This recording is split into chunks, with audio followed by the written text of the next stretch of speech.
नमस्कार दोस्तों, मेरा नाम है सोनू और आप लोग देख रहे हैं new hit Bhojpuri YouTube channel. जी हाँ दोस्तों, आप लोग का बहुत बहुत स्वागत बा। तो आज आप लोग के बताने वाले हैं कि साड़ी लाल यादव जी का डोली सजा के रखना मूवी के बारे में। जी हाँ दोस्तों, डोली सजा के रखना मूवी तो बम्पर ओपनिंग किया ही है, बॉक्स ऑफिस पर धमाल तो कर ही दिया है।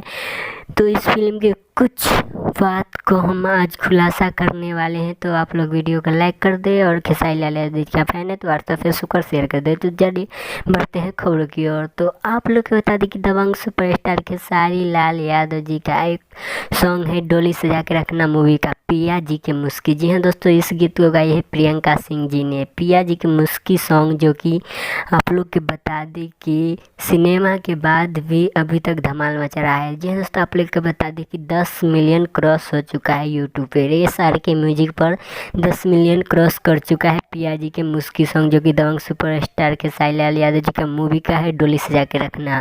पिया जी की मुस्की दबंग सुपरस्टार खेसारी लाल यादव और बाली दुबे की है। तो आज के लिए इतना ही, फिर से मिलता है अगले वीडियो। तब तक के लिए जय हिंद जय भोजपुरी।